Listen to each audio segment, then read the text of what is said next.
Welcome back to DK Sports Radio. You're listening to The Steelers Show. I'm Chris Carter here with Dale Lolley. We're talking all things Pittsburgh Steelers, getting you ready for the NFL Draft. But before we get going, we have to thank our friends over at Henny Jewelers. Henny Jewelers, your jewelers on Walnut Street in Shadyside. Henny Jewelers, your jewelers for life. And thanks for Henny Jewelers for sponsoring all our Steelers coverage here at DK Sports Radio. Now, Dale, it is the week of the draft. You will be down in Texas. No, actually, I'll be at the Steelers facility. Oh, that's right. I forgot you guys don't travel for that. Never mind. Everybody I need to talk to is in Pittsburgh. That's smart, actually, right? Yeah, why would you go all the way down there for no reason? That's actually kind of cool. Okay, so never mind. You'll be in Pittsburgh. So, you're not leaving us. I thought you were gone for like a week. Okay. Well, I'm gone. I mean, I'm embedded, man. I'm not saying like you're not busy, but I thought physically we wouldn't be able to see you for like 5 days. So that's why. Well, you won't see me unless you're at the Steelers facility. I understand. Basically, during the draft, you basically get there and spend the entire day there. I mean, it could be, and it has been in the past, the nicest days of the spring are always on draft days. And I'm stuck indoors the whole time because that's horrible. You just spend the whole weekend there. So wait, like for the Thursday night draft. Like the opening night, the Steelers don't pick until midnight. How early do you have to get there? Well, I'm going to be doing radio the whole time, so I will get there. Actually, I'll probably get there around 5-ish. It won't be the first day. Won't be too bad but then they won't draft. The Steelers won't have their pick until probably sometime a little after midnight. Yeah, that's what I'm thinking, midnight, because, it's 28, and those first-round picks. There's going to be a bunch of trades this year. Yeah, there's going to be so much. And everybody likes to take their time because even though you know who you're picking. Teams make a trade. You'll have a team on the clock, and they get 15 minutes for the first round. So a team will be on the clock, and they'll wait, and they'll keep fielding offers till they finally accept one. And they'll use their entire 15 minutes, and then they'll announce the trade. And then that team, even though it just made the trade up, knowing who it wants to pick, will also take like 10 more minutes. To see what they can get. It makes no sense. It's ridiculous. Well, Dale, I do not envy having to sit in the same place, although I kind of will be myself, I guess, just been at home. But it's pretty crazy that this situation with the draft is going on. We've both been speculating about teams and where they'll be going. Do you think, and this is something that I talked about in my Lamar Jackson preview, do you think this is the year, the first time since 1999 that we'll see 5 quarterbacks go in the first round? Yeah, I do. I think there'll be 5, and I think they'll go relatively early.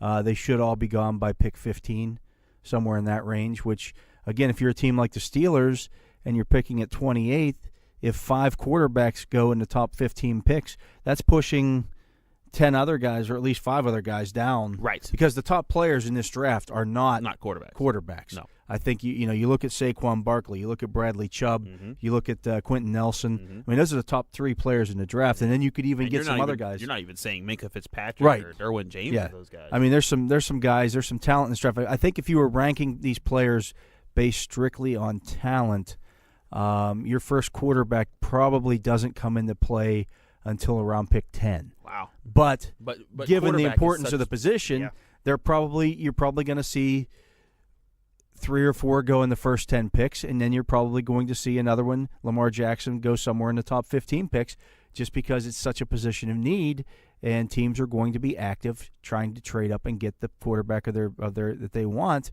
You could also then, if you're a team like a Steelers, this could be a year where they trade back, and they haven't traded out of the first round since I've covered them, and I'd have to look and see the last time they have traded. They probably haven't traded out of the first round in maybe ever. That's what I was thinking. I don't think they do that. Not since the 60s, maybe. Have they done something like that? But when you're picking 28th, and again, we've talked about it in previous shows. Once you get past those first 15 or so picks, the next 25 to 40 guys, throw a blanket over them. Yeah. And shake it up and pull guys out one at a time, and they could go in any order. And the important thing I think people to remember is that there's no one scout that determines how good a player is for every team. Every team has their own team of scouts. Yeah, and it's based on need. It's based on the system that you play. I broke down on Monday outside linebackers that would fit in the Steelers scheme, and there are guys who are outside linebackers / edge rushers that I don't include in those rankings, right? Because they don't fit into the scheme. They're more they're more 4-3 defensive ends that aren't going to be able to drop, or they are too light. There are a lot of light linebackers that would probably shift inside to play for the Steelers. Which is kind of wild when you think about the changing in the NFL. I mean, not too long ago, the Steelers outside linebacking corps had people like Lamar Woodley and Jason Worlds playing outside linebacker that were those type of defensive ends that you would just say bully the edge. Yeah, and they even, I mean, if you look at it, the guys that they have now, the 4 linebackers that they have, the outside linebackers that they have on their roster who are returning from last year, and that actually there's 5. That would be Chickalo. Yeah.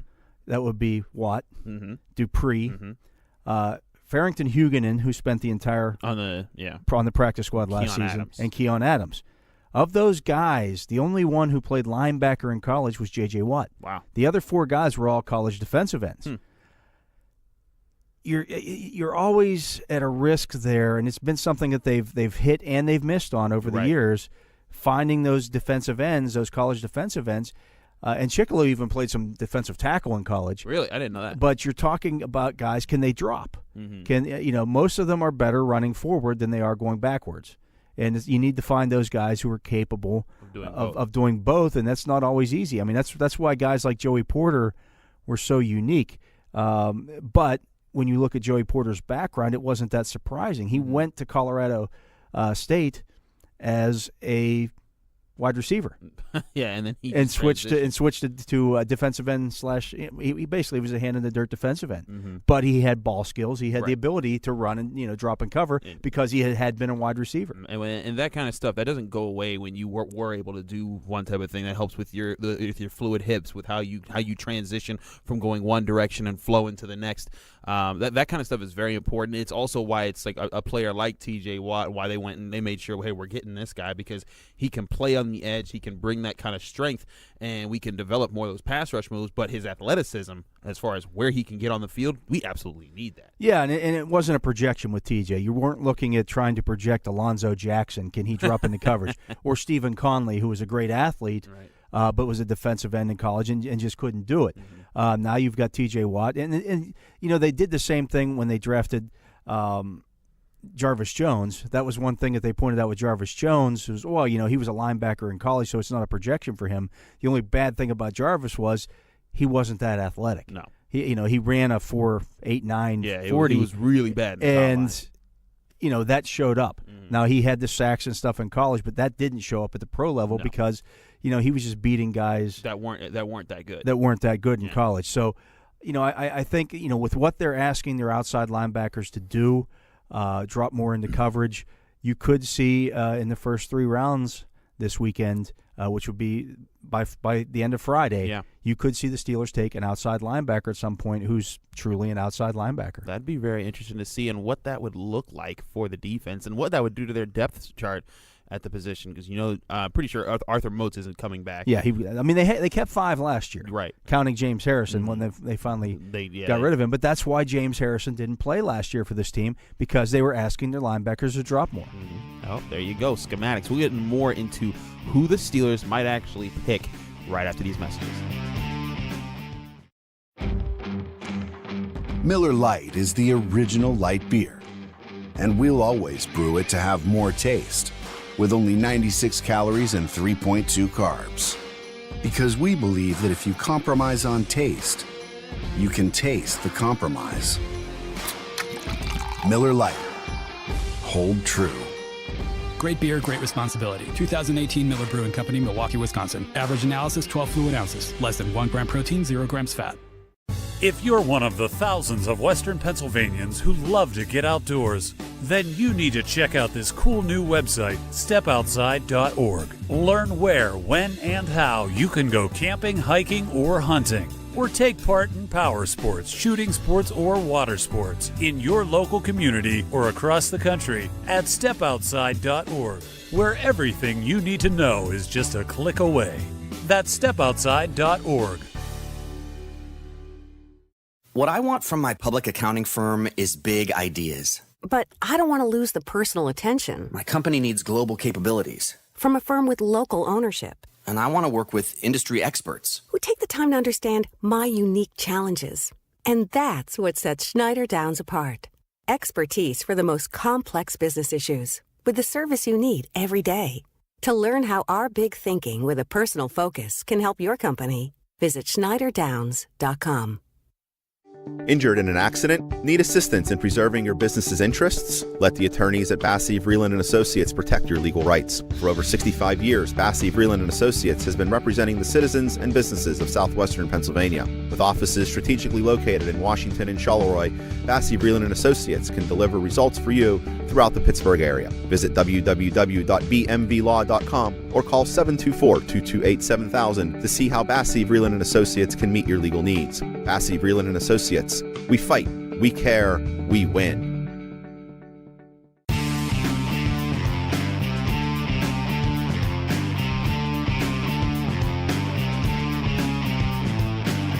Welcome back to DK Sports Radio. You're listening to The Steelers Show, sponsored as always by Henny Jewelers. This is Chris Carter here with Dale Lolley. We've been talking Steelers draft, but the draft is upon us, ladies and gentlemen. We just got done talking about Dale's. He did a piece on outside linebackers, this pass rushing class that's coming in to the NFL in this upcoming draft class. We talked about what the Steelers are looking at and who they might take outside linebacker. But before we get there, Dale, first round, you and I have talked about this a lot.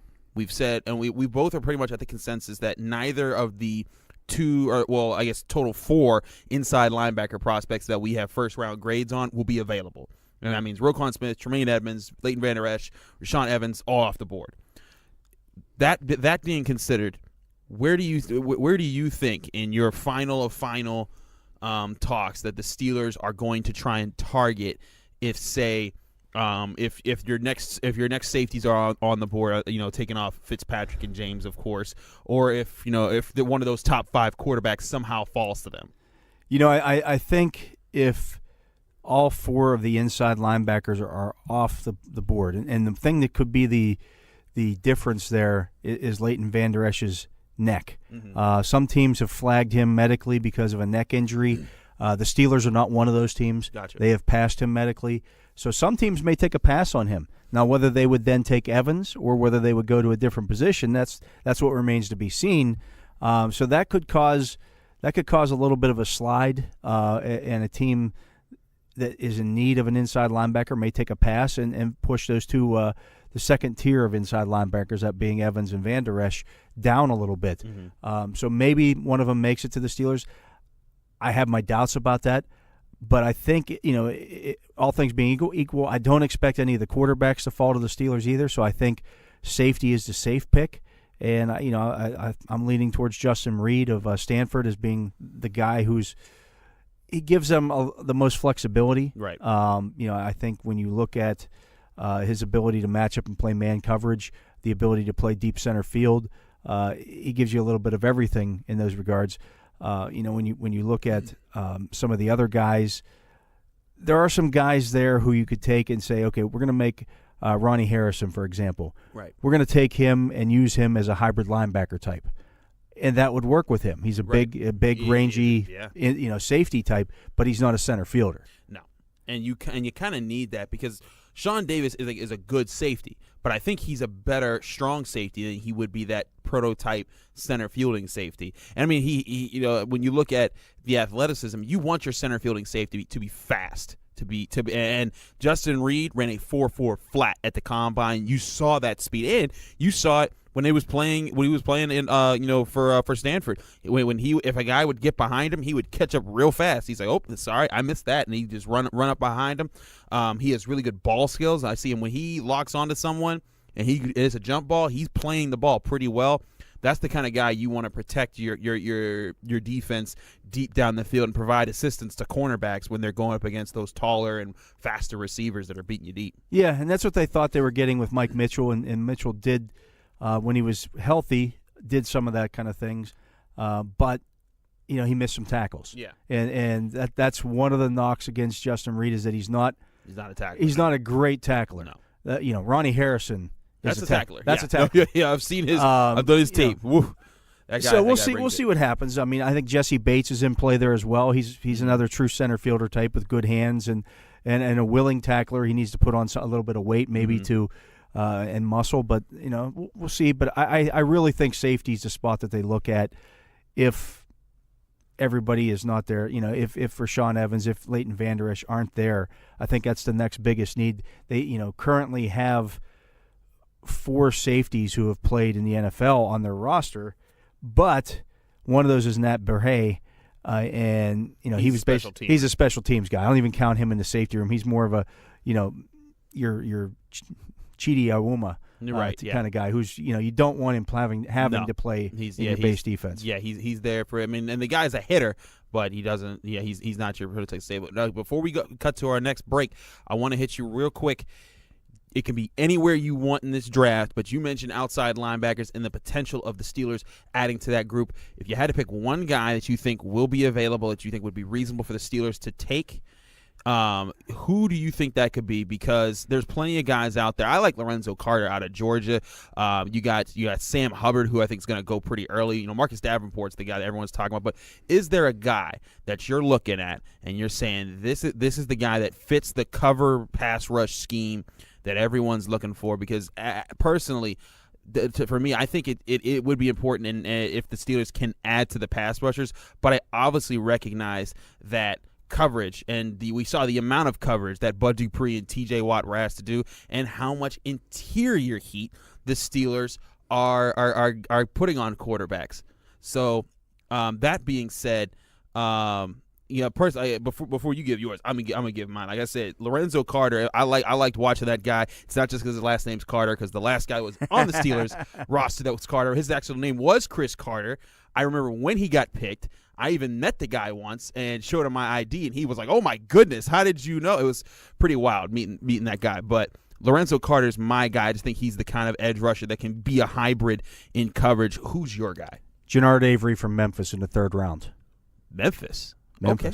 There you go. Memphis, Tennessee. You look at Jannard. I wrote about him on Monday. Jannard Avery is a guy who's played all 4 linebacker spots for Memphis. He can rush off the edge. He's played inside. When he went to the combine, ran a 4.59. Okay. At 6'1", 248 pounds. Yeah, 248. That's moving. So he's got some decent size, but he can run a little bit too. So you're looking at a guy who gives you a little bit of flexibility there. And I think if you take a guy like that, you can decide then whether you're going to play him inside or outside, depending on what you do in the previous rounds. And that's also important, is having the guy, because they'll line up Bud Dupree over the middle sometimes in their shifted formations. But if to have a guy to say, he's not working over here, let's shift him over to the inside, that helps with the depth situations. That's an interesting pick right there. But 3rd round, we'll see if he makes it that far. But thanks, Dale, for your pick. We'll be right back with our Going Deep segment after these messages. It's been 50 years since the Summer of Love, but if you're not performing as well as you'd like, check out endedforless.com. I'm Eric Cushy of Curtis Pharmacy. Don't pay premium prices for the little blue pill. So Denafil, the same active ingredient as in Viagra, costs 80% less. endedforless.com. All we need is your physician's name. We do the rest. Free shipping, too. NDDforless.com. Curtis Pharmacy, Western PA's Better Way Pharmacy. CurtisPharmacy.com. Fast greens, friendly staff, and some of the best wings in Pittsburgh can be found right in the heart of Moon. Moon Golf Club has unique challenges fit for any golfer. And once your round is over, you can be refreshed at the 19th Hole Bar and Grill, offering weekly food specials and daily beer specials. You can even make it a family outing on the weekends when kids play free after 4 p.m. And soon, you'll be able to book your event in their brand new pavilion and patio area. Visit moongolfclub.com to find out more and book your tee time now.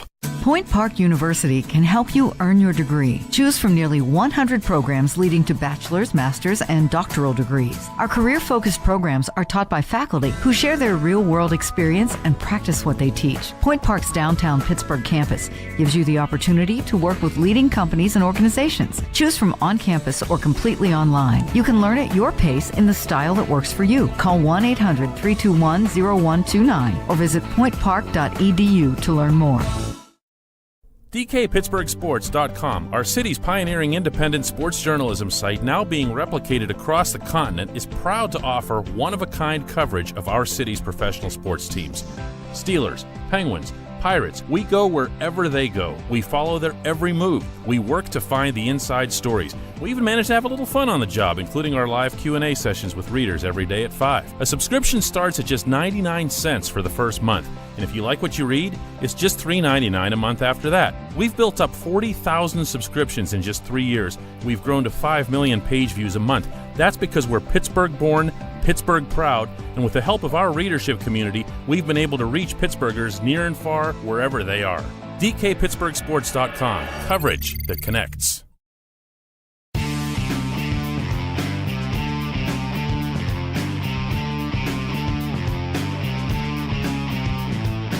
Welcome back to DK Sports Radio. You're listening to The Steelers Show, brought to you as always by Henny Jewelers. But this is Chris Carter and Dale Lolley. We've been going at it about the Steelers draft. Dale, both you and I I think we're both fixed on Justin Reed as the first round guy. But as we all know, many things can happen in this draft.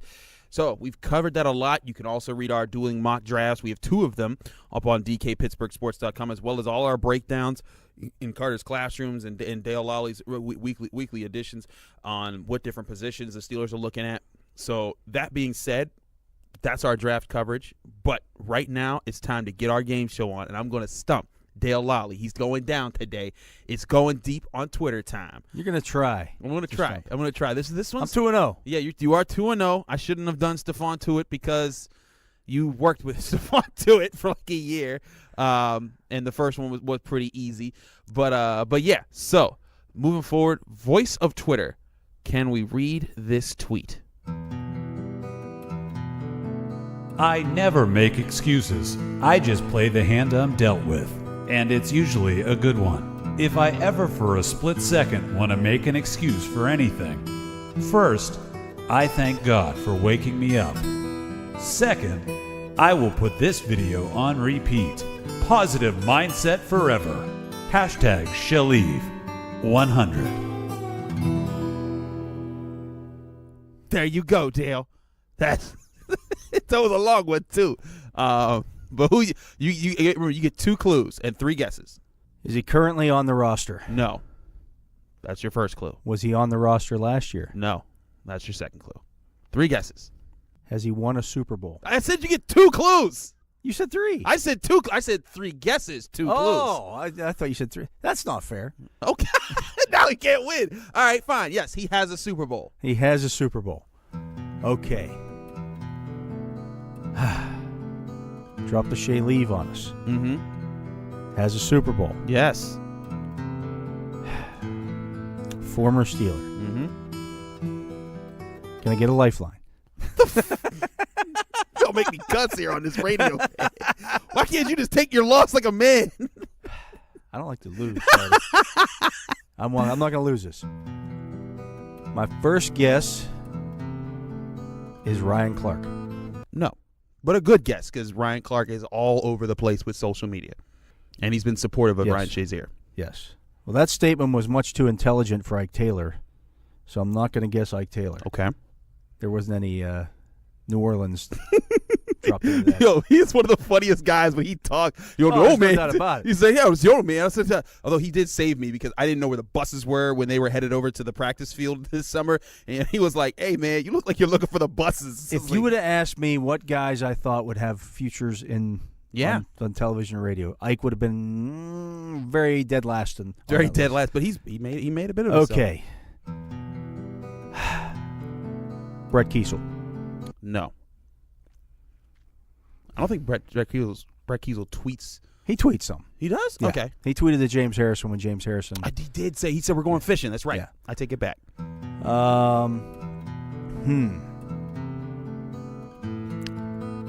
Last guess.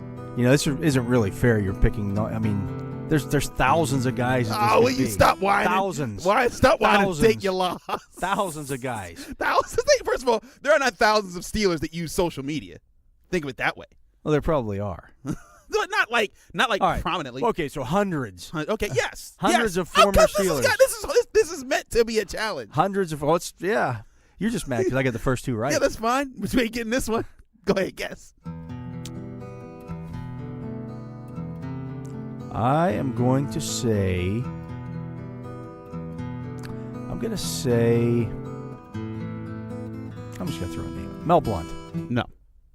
Right position, though.